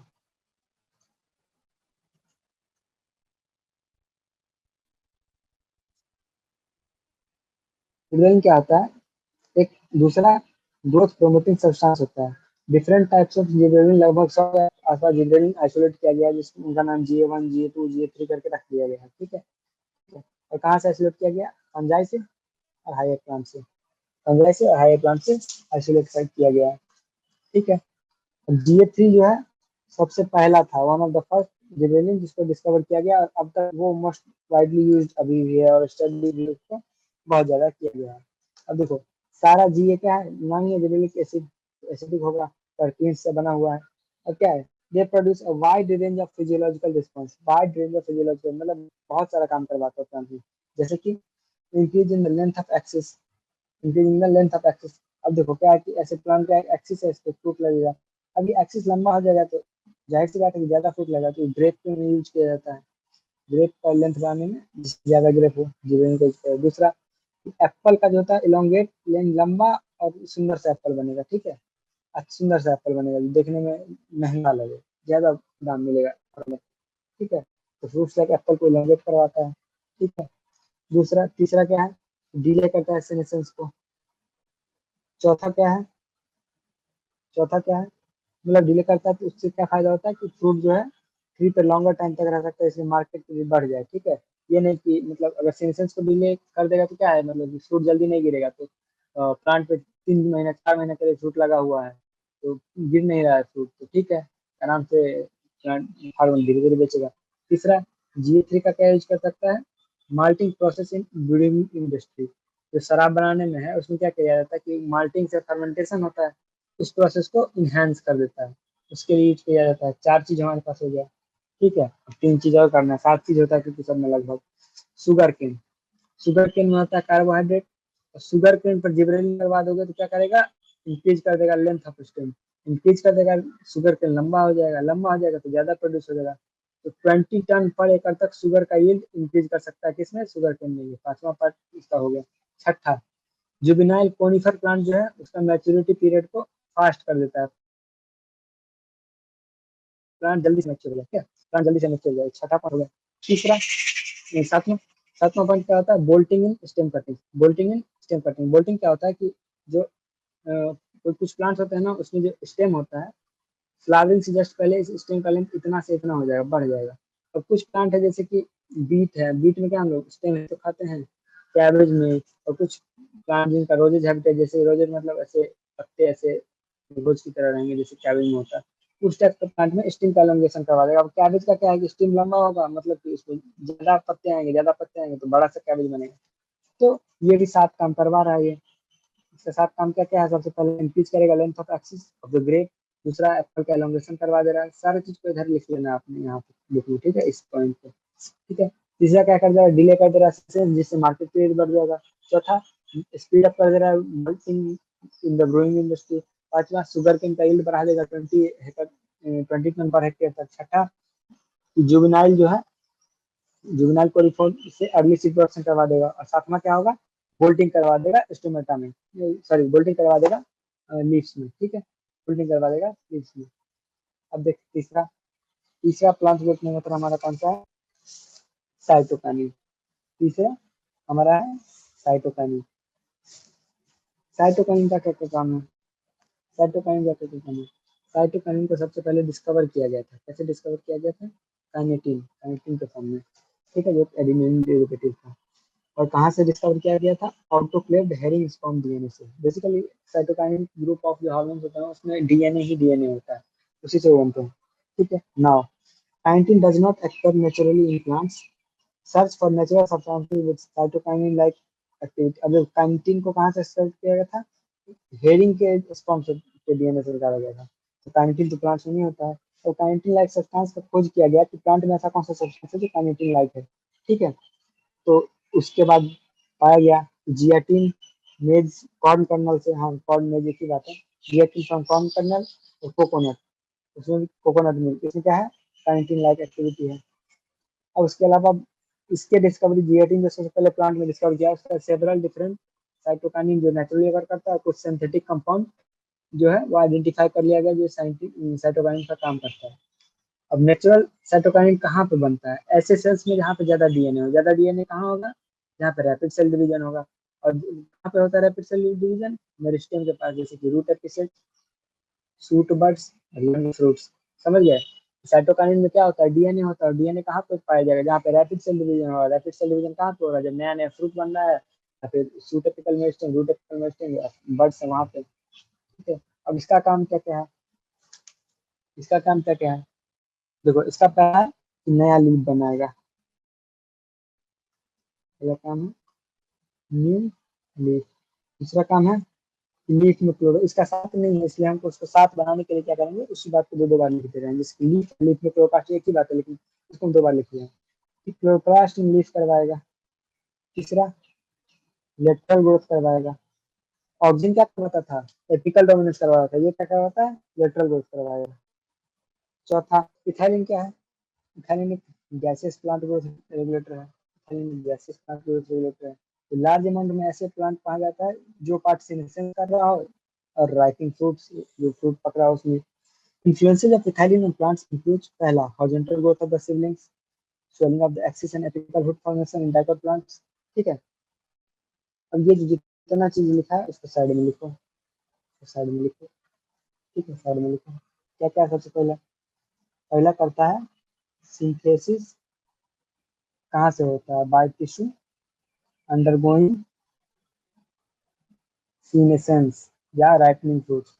दूसरा, इसका काम क्या क्या होता है, डाइकॉट सीड में, डाइकॉट सीड में ट्रिपल रिस्पॉन्स देता है, ट्रिपल रिस्पॉन्स देता है। ठीक है, ठीक है, ट्रिपल रिस्पॉन्स देता है। क्या क्या,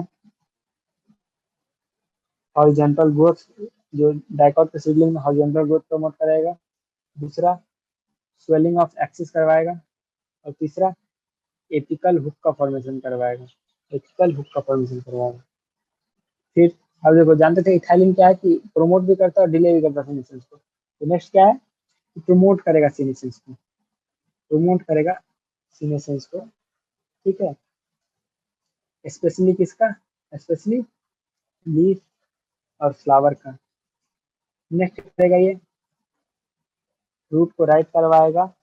ठीक है, रूट को राइट करवाएगा, प्लस एक चीज होती है रिस्पायरेटरी क्लाइमेक्टिक, रिस्पायरेटरी क्लाइमेक्टिक वो करवाएगा। वो क्या आता है मैं बता रहा हूँ आपको। देखो देखो, यहाँ पे हम लोग क्या देख रहे हैं, ethylene highly effective in fruit ripening, fruit ripening करवाता है। ठीक है, पता ही है तुम लोग को। It enhances the respiration rate during ripening, ripening के दौरान क्या करता है, रिस्पायरेशन रेट को बढ़ा देता है, जिसके कारण फ्रूट जल्दी जल्दी पकते हैं। और इस इंक्रीज रेट ऑफ रिस्पायरेशन क्या कहा जाता है, रिस्पायरेटरी क्लाइमेटिक। ठीक है, नेक्स्ट, नेक्स्ट पांचवा, क्या है पांचवा। ठीक है, अब देखो, प्रमोट किया था सीनेसेंस ऑफ लीफ को, यहाँ पे क्या किया था, सीनेसेंस को प्रमोट करता है लीफ और फ्लावर के। लेकिन रूट प्लस रूट हेयर, इनका क्या करेगा, ग्रोथ प्रमोट करेगा, ग्रोथ प्रमोट करेगा। देखो, ठीक है, अभी तो ये सीनेसेंस करवा रहा था, लेकिन साथ ही में क्या करवा रहा है, सीड और बड का डोरमेंसी तोड़ेगा, या ग्रोथ प्रमोट करवा रहा है। इनिशिएट्स जर्मिनेशन इन पीनट सीड्स, स्प्राउटिंग इन पोटैटो ट्यूबर्स, ये सारी चीज याद होनी चाहिए। जर्मिनेशन इन पीनट सीड, स्प्राउटिंग इन पोटैटो ट्यूबर्स। इसका इथाइलिन से क्या होता है, रैपिड इंटरनोड इलोंगेशन होता है, जिसके कारण क्या होता है, राइस प्लांट का इंटरनोड लंबा हो जाएगा, राइस का प्लांट लंबा हो जाएगा तो पानी में डूब नहीं पाएगा पूरी तरह से। ठीक है, तो राइस प्लांट ऊपर रह जाएगा। उसके अलावा क्या होता है, रूट ग्रोथ और रूट हेयर फॉर्मेशन का फॉर्मेशन करवाता है। ठीक है, इसके अलावा ethylene is used to initiate flowering, जो फ्लावर का वो सीनेसेंस भी करवा रहा है लीफ का, लेकिन साथ फ्लावरिंग का शुरुआत जो है वो भी करवाएगा, किसमें, पाइनएप्पल में। Initiate flowering and synchronising fruit से, किसमें, पाइनएप्पल में। उसके अलावा मैंगो में फ्लावरिंग करवाएगा। ठीक है, since ethylene regulate so many physical responses, it is one of the most widely used PGR in agriculture. ठीक है, ये तो नॉर्मल सोर्स है। The most widely used compound as source of ethylene is ethephon. कौन सा compound use करते हैं ethylene के सोर्स के लिए, इथफॉन। इथफॉन का सोल्यूशन को प्लांट पे वो किया जाता है, स्प्रे किया जाता है, जो कि एब्जॉर्ब हो जाता है और प्लांट के डिफरेंट पार्ट पे जा जाके धीरे धीरे इथाइलिन रिलीज करता है। अब इथफॉन का क्या काम है, इथाइलिन का पढ़ लिया, अब इथफॉन का जो है कुछ काम है। जैसे कि इथेनिन क्या करता है, फ्रूट राइपनिंग, टोमेटो एप्पल में क्या करवाता है, तेज करवा देता है fruit ripening. Next, accelerates absorption of flowers and fruits, flower और फ्रूट के सीनेसेंस को और टूटने को प्रमोट कर देता है। ठीक है, फ्रूट को जल्दी जल्दी राइट करवा देगा, उसके पेड़ से गिरा भी देगा। उसके अलावा इसके कारण क्या हो जाता है, जब फ्रूट जल्दी जल्दी टूट जाए उसके कारण क्या होता है, थिनिंग ऑफ कॉटन, चेरी और वालनट। ये सब चीज लाइन टू लाइन याद करने वाली है, मेरे पढ़ाने से तो एक बार में याद नहीं हो जाती, उसको 10 बार पढ़ोगे, अपने साइड में नोट्स बनाओगे तब। और नेक्स्ट, इसका एक लास्ट चीज क्या है कि फीमेलनेस इन कुकुम्बर को प्रमोट करता है। तो जो कुकुम्बर में ज्यादातर फीमेल प्लांट्स हो जाएंगे, आप ज्यादातर फीमेल प्लांट्स हो तो ज्यादा कुकुम्बर का यूज होगा। नेक्स्ट और लास्ट कौन सा है, एब्सिसिक एसिड। लास्ट कौन सा है, abscisic acid. As mentioned earlier, abscisic acid were discovered for its role of regulating abscission and dormancy. Abscisic acid क्या कर सकता था, डोर्मेंसी और एब्सिजन को प्रमोट करता था। ठीक है, ठीक है, ये काम था एब्सिसिक एसिड का।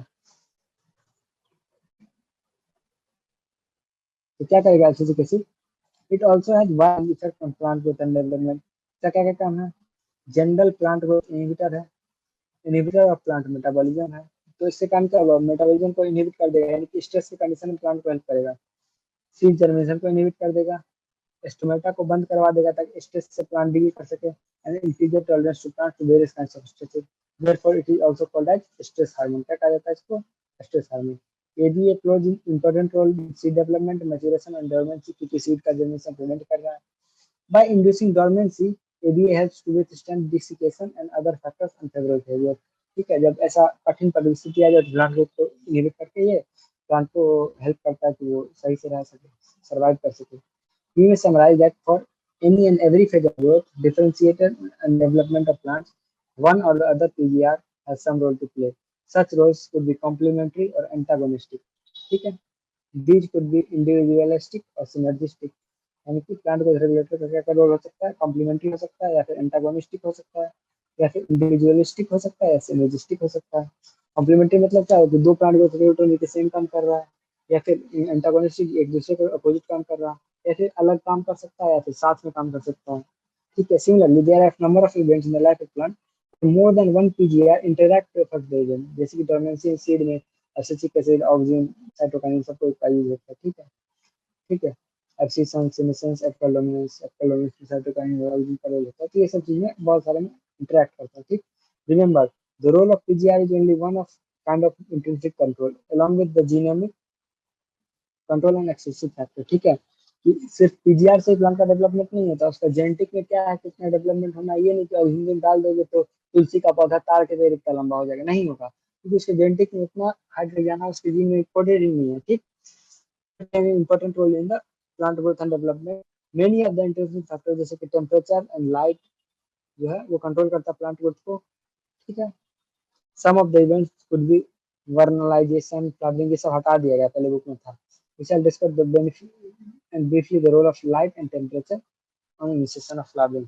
अब लाइट का जो इफेक्ट है उसको फोटोट्रोपिज्म कहा जाता है, और जो फ्लावरिंग का इफेक्ट है उसको क्या कहा जाता है, टेम्परेचर का, उसके कहा जाता है वर्नलाइजेशन। कौन सा, वर्नलाइजेशन। और फोटोट्रोपिज्म में क्या होता है कि कुछ प्लांट लॉन्ग डे प्लांट्स होते हैं और कुछ प्लांट शॉर्ट डे प्लांट्स होते हैं, कुछ प्लांट्स डे न्यूट्रल प्लांट्स होते हैं। लॉन्ग डे प्लांट्स में ऐसा पाया गया कि वो प्लांट जो है ना, मतलब उसको लंबा टाइम ऑफ सन का एक्सपोजर चाहिए, उसका ब्रीफ अमाउंट के लाइट तुम हटा दो, ठीक है, तभी वो फ्लावर कर पाएगा। फिर प्लांट्स के शॉर्ट डे प्लांट्स उनको क्या चाहिए, लॉन्ग एक्सपोजर, मतलब उसको कट ऑफ वैल्यू 12 घंटे तक उसको अंधेरापन चाहिए। 12 घंटे अंधेरा कर दोगे, उसके बाद थोड़ा सा देर के लिए लाइट दोगे, तब वो करवाएगा। तीसरा होता है डे न्यूट्रल प्लांट, जिसको कोई मतलब नहीं है। ठीक है, इससे उसके अलावा वर्नलाइजेशन क्या होता है, वर्नलाइजेशन में क्या होता है कि कुछ प्लांट्स होते हैं ना, मतलब कि उसको, उसका सीड जो है ना, जैसे कि गेहूं का सीड है वो ठंडी के मौसम में उगता है, तो उसका सीड जो ठंडी बोओगे ना, तो क्या होगा कि तभी वो होगा, मतलब उसको brief amount of cold temperature मिलेगा, तभी वो सीड अपनी डोरमेंसी से हटेगा। उसको करने के लिए हम लोग क्या करते हैं कि प्लांट को कोल्ड स्टोरेज में ले जाके सीड को पहले हम लोग खुद से आर्टिफिशियली कुछ देर के लिए ठंडा करके फिर वो कर देते हैं, नॉर्मल कर देते हैं। तो उससे क्या होता है कि प्लांट सीड जो है इनिशिएट हो जाता है जर्मिनेशन उसमें। इस प्रोसेस का बोला जाता है वर्नलाइजेशन। ठीक है, ये था बेसिकली, ये तो अभी हटा दिया गया उससे, हम लोग करेंगे।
चलो शुरू करते हैं।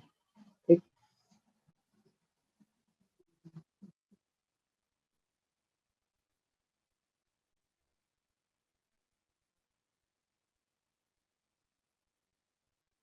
Define growth, differentiation, development, dedifferentiation, redifferentiation, determinant growth and meristem and growth rate. तो ग्रोथ क्या होता है? ग्रोथ क्या होता है? Increase in the, growth is defined as an increase in the number, size, ठीक है, उसके अलावा length, area, surface area, volume of a cell is known as growth. Differentiation क्या होता है? Differentiation is the process through which, differentiation is the process through which क्या होगा, the plant cells lose, मतलब सबसे पहले differentiation से क्या होगा? Differentiation is the process by which they change in the size, biochemistry and structure and function of the cell. इस किसी में size में, biochemistry, structure and function of the cell, and the cell lose the capacity to divide and start to perform a specific function, ठीक है, इसको कहते हैं differentiation। अब डी डिफरेंशिएशन क्या होता है? Dedifferentiation the process due to which the mature cells of the plants regain क्या कर लेता है? The ability to divide again, it is known as dedifferentiation. Redifferentiation क्या होता है? री डिफरेंशिएशन क्या होता है? When the dedifferentiated cells again turn into the mature cells, this process is known as री differentiation, ठीक। Next क्या है? मेरिस्टेम। मेरिस्टेम क्या होता है? प्लांट का ऐसा पार्ट जिसके पास अनलिमिटेड ग्रो करने की कैपेसिटी हो, अनलिमिटेड डिवीजन होते रहे, उसको कहते हैं मेरिस्टेम, ठीक है। उसका ग्रोथ रेट क्या होता है? रेट ऑफ ग्रोथ, मतलब growth per unit time is called as growth rate, ठीक है। Why not any one parameter is good enough to demonstrate growth throughout the life of flowering plant? क्यों? क्योंकि flowering plant जो होता है ना, उसका डिफरेंट पार्ट्स होते हैं, डिफरेंट ऑर्गन्स होते हैं, different organs consist of different number of organ, जैसे कि रूट, स्टेम, लीफ, फ्लावर। अब सब जो है ना, different phase of life cycle में डिफरेंट पार्ट डिफरेंटली ग्रो करते हैं। जैसे कि रिप्रोडक्टिव फेज आएगा तो फ्लावर्स का ग्रोथ ज्यादा होगा, ठीक है, फ्लावर्स का ग्रोथ ज्यादा होगा। अब फ्लावर्स का ग्रोथ ज्यादा दिखाने के लिए फ्लावर्स का सरफेस एरिया देखना पड़ेगा। अब जब प्लांट छोटा रहेगा तो क्या होगा? Plant from the plant is small, उसका लेंथ ज्यादा बढ़ेगा। उसमें क्या है? लेंथ का इंक्रीज ज्यादा इंपॉर्टेंट है, लेंथ का इंक्रीज ज्यादा इंपॉर्टेंट है। तो इसीलिए एक पैरामीटर गुड और नहीं हो सकता है प्लांट के पूरे लाइफ तक उसके ग्रोथ को डिनोट करने के लिए। अब describe briefly arithmetic growth. It is type of growth in which क्या होता है? One cell divides into two cells by the mitosis, after which only one cell retains the capacity to divide in other matures। अब ये mature हो जाएगा, अब ये फिर से डिवाइड करेगा, इसमें से मैच्योर हो जाएगा, इसको कहते हैं अरिथमेटिक ग्रोथ। इस सेल का नंबर कैसे बढ़ेगा? 1 2, ये वाले यहाँ पे आ गया, तो 3 4 ऐसे बढ़ेगा। जियोमेट्रिक ग्रोथ, जियोमेट्रिक क्या होता है? इसमें कि बोथ द सेल जो होता है कैपेसिटी टू डिवाइड रखता है, 1 से 2 हो जाएगा, 2 से 4 हो जाएगा, 4 से 8 हो जाएगा, 8 से 16। इसका क्या फॉर्मूला होता है? W is equal W not E to the power are t. और इसका फॉर्मूला क्या होता है? L is equal to L naught plus r t. तो ये दोनों फॉर्मूला लिख देना, ग्राफ बना देना दोनों को, ठीक है। इसका ऐसा लीनियर ग्राफ होता है, इसका ऐसा सिग्मॉइड ग्राफ होता है। सिग्मॉइड ग्रोथ का वही बात है कि सिग्मॉइड ग्रोथ कब किसमें होता है? ज्योमेट्रिक में होता है। इसमें फेज होता है stationary phase, sorry lag phase, उसका log phase, stationary phase. Lag phase क्यों होता है? क्योंकि शुरू में कम नंबर ऑफ सेल्स होते हैं, धीरे धीरे बढ़ता है उसके। लॉग फेज होता है इसमें सेल्स का नंबर रैपिडली बढ़ता है, तो इसका न्यूट्रिएंट का कमी होने लगता है, जिसके कारण वो आता है last phase, stationary phase. Absolute and relative growth rate. Absolute growth rate क्या होता है कि जो फाइनल पैरामीटर है उसमें से बस इनिशियल को डिवाइड करके डिफरेंस ले रहे हैं और उसको इनिशियल से कंपेयर नहीं कर रहे हैं। लेकिन जब उसको इनिशियल से कंपेयर किया जाता है तो वो रिलेटिव ग्रोथ रेट होता है। नेक्स्ट क्या है? List 5 main groups of natural plant growth regulators. List क्या है? 5 main group: auxin, gibberellins, cytokinin, ethylene और एब्सिसिक एसिड, ठीक है। Right A note on discovery, physiological function, agriculture and horticulture, any one of them. इससे auxin का लिख सकते हो, ऑक्सीजन कहाँ से डिस्कवर किया गया था? तो एफ डब्ल्यू उसको डिस्कवर किया था, ठीक है, एफ डब्ल्यू उसको डिस्कवर किया था। उसके अलावा coleoptile of the canary grass plant से पाया गया। उसके अलावा उसका फिजियोलॉजी फंक्शन जो साथ होता है कि इनसे rooting in the stem cuttings, flowering, apical dominance, उसका टोमेटो में पार्थिनोकार्पी, ये सब चीजें लिख सकते हो, ठीक। ये सारी चीजें लिख लोगे। Next, why is abscisic acid also known as stress hormone? अब इसका देखो आंसर बुक में ही दिया है, क्यों कहा जाता है एब्सेसिक एसिड को स्ट्रेस हार्मोन, क्यों कहा जाता है? क्यों कहा जाता है?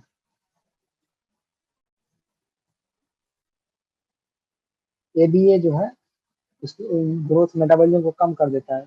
Therefore by inducing dormancy the ABA helps the seeds to withstand desiccation and other factors unfavorable for growth. In most situations, ABA acts as antagonist of GA. ठीक है, इसलिए ABA को क्या कहा जाता है? Stress hormone. ठीक है, देखो ABA का क्या क्या फंक्शन है? ABA का क्या क्या फंक्शन है देखो इधर कि सीड जनरेशन को इनहिबिट कर देगा, स्टोमेटा को क्लोज करवा देगा, एंड स्टोमेटा क्लोज हो जाएगा तो क्या होगा? प्लांट का हीट टॉलरेंस बढ़ जाएगा, प्लांट अपना वाटर लूज करके सूखेगा नहीं। ठीक है, इसी तरह से जो अपने फंक्शन से वेरियस काइंड ऑफ स्ट्रेसेस जो प्लांट को डील करने में हेल्प करता है, इसलिए क्या कहा जाता है? Stress hormone. ठीक है, क्या कहा जाता है? Stress hormone. Now both growth and differentiation in higher plants is open. इसका मतलब क्या हुआ? ये हम पढ़ाते टाइम बता चुके हैं। ओपन का मतलब हुआ कि जो डिपेंड नहीं करता है कि क्या होगा अभी। प्लांट ग्रोथ ओपन है, इसका मतलब क्या है कि जैसे कि प्लांट का ग्रोथ है तो जरूरी नहीं कि ये पार्ट है तो यहाँ पे ग्रोथ बंद हो जाएगा। यहाँ पे अगर चाहेगा प्लांट को जरूरत महसूस होगा तो यहाँ का डी डिफरेंशिएशन होगा, फिर से प्लांट ग्रोथ करवाना होगा। दूसरा, डिफरेंशिएशन भी ओपन है। सेम सेल जो है ना, जैसे कि अब ये रूट का जो यहाँ का सेल है, रूट ऑफ स्टेम का सेल, अगर ये सेल पेरिफेरी में चला जाएगा तो एपिडर्मिस बना देगा, लेकिन अगर यहाँ पे पेरिफेरी में नहीं जा पाया, सेम यहाँ से डिवाइड होकर सेल निकला, ये भी और ये भी, लेकिन ये पेरिफेरी में चला गया तो एपिडर्मिस बना देगा, और ये यहाँ पे है बगल में तो कोलेप्टाइल बनाएगा। तो इसका मतलब क्या हुआ कि डिपेंड नहीं करता इनिशियली कहाँ से डिवाइड हो रहा है, उससे डिपेंड नहीं करता क्या बनेगा, तो डिपेंड करता है कि कहाँ जा रहा है वो सेल, उस पर डिपेंड करता है। इसलिए growth and differentiation both in open. ठीक है, अब next, a short day plant and a long day plant can produce can flower simultaneously in a given place। ठीक है, क्यों? एक शॉर्ट डे प्लांट को क्या होता है कि एक मिनिमम अमाउंट ऑफ मैक्स वो चाहिए, सनलाइट का एब्सेंस चाहिए। ठीक है, उसके बाद ही फ्लावर कर पाएगा। और लॉन्ग डे प्लांट को क्या चाहिए? उतना अमाउंट ऑफ लाइट चाहिए। अब मान लो एक प्लांट है, इसको 8 आवर का वो चाहिए, 8 आवर का अंधेरा चाहिए। एक प्लांट है, इसको 11 आवर का लाइट चाहिए, जो कि लॉन्ग डे प्लांट है। अब ऐसा दिन आएगा जिसमें कि 9 घंटे का वो है, 9 घंटे का रात है। उस प्लांट को तो शॉर्ट डे प्लांट वाले को 8 घंटे का वो रात मिल जा रहा है, उसको 11 घंटे का दिन मिल जा रहा है, तो दोनों प्लांट कर सकता है। कुछ स्पेसिफिक सीजन ऐसा है जहाँ पे वो ऐसा कर सकता है। ठीक है, which of the following plant growth regulators would you use if you are asked to induce rooting in a tube? Rooting in a stem के लिए क्या करते हैं? ऑक्जिन करेंगे। टोटली राइपन ऑफ फ्रूट, इसके लिए क्या करेंगे? इथाइलिन का यूज करेंगे। Delay leaf senescence, leaf senescence कौन डिले करवाता है? कौन डिले करवाता है? साइटोकाइनिन डिले करवाता है। इंड्यूस ग्रोथ इन एक्सिलरी बड, देखो एपिकल करवाने के लिए क्या चाहिए? ऑक्सीजन चाहिए। एक्सिलरी का पूछ कर रहा है तो क्या चाहिए? साइटोकाइनिन चाहिए। Bolt bolting in eroded plant क्या चाहिए? जिब्रेलिक एसिड चाहिए। बीट कैरोजी में करवाता है। ठीक है, induce immediate stomatal closure in the, इसके लिए क्या करवाएंगे? एब्सिसिक एसिड करवाएंगे। Would a defoliated plant respond to photoperiodic cycle? अब ये देखो चीज हटा दिया गया, लेकिन क्वेश्चन डाला है।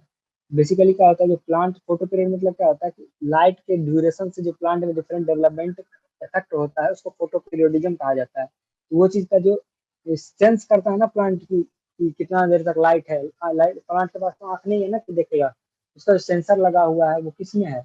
सेंस करने का ऑर्गन प्लांट का लीफ ही है। तो एक डिफोलिएटेड प्लांट जो है वो नहीं कर सकता है रिस्पॉन्ड फोटोपीरियोडिज्म को, क्योंकि उसके पास लीफ नहीं है तो वो सेंस नहीं कर पाएगा। Next, what would be expected to happen if GA3 is applied to rice seedling? अब जिब्रेलिक एसिड को राइस के सीडलिंग में डालोगे तो क्या होगा? उसका जर्मिनेशन बंद हो जाएगा। ठीक है, जर्मिनेशन, अरे यार एब्सिसिक एसिड से होता है, सुनो। GA3 को राइस सीडलिंग में दोगे, राइस सीडलिंग में क्या दोगे? तो GA3 का क्या काम करता है कि जो है वो ग्रोथ करवाएगा राइस के सीडलिंग का, उसका जो कोलेप्टाइल है बहुत लॉन्ग जल्दी जल्दी इलोंगेट कर जाएगा। दूसरा, डिवाइडिंग सेल्स स्टॉप डिफरेंशिएटिंग, अगर डिवाइडिंग सेल डिफरेंशिएट करना बंद कर देगा तो मास ऑफ अनडिफरेंशिएटेड सेल्स, जिसको कहा जाता है कैलस, वो बन जाएगा। जैसे ह्यूमंस में क्या होता है ना, जब सेल्स डिफरेंशिएट करना बंद कर देते हैं और वो डिवाइड करते रहते हैं तो कैंसर बन जाता है। उसी वजह से प्लांट का कैंसर हो जाएगा। Rotten fruit gives mix with unripe fruit. अब देखो अनराइप फ्रूट्स जो है ना वो के साथ सड़ा हुआ फ्रूट डाल दिए तो क्या होगा कि जल्दी जल्दी जो है वो अनराइप फ्रूट्स पकने लगेगा, क्योंकि सीनेसेंट से क्या निकलता है, इथाइलिन गैस रिलीज होता है। इथाइलिन गैस करेगा उसको जल्दी जल्दी राइट करवा देगा। You forget to add cytokinin to the culture media. अगर साइटोकाइनिन को नहीं डालोगे तो क्या होगा, सेल का जो डिवीजन कम हो जाएगा, सेल का डिवीजन कम होगा तो ग्रोथ कम हो जाएगा। ठीक है, तो आज के लिए इतना ही, थैंक यू।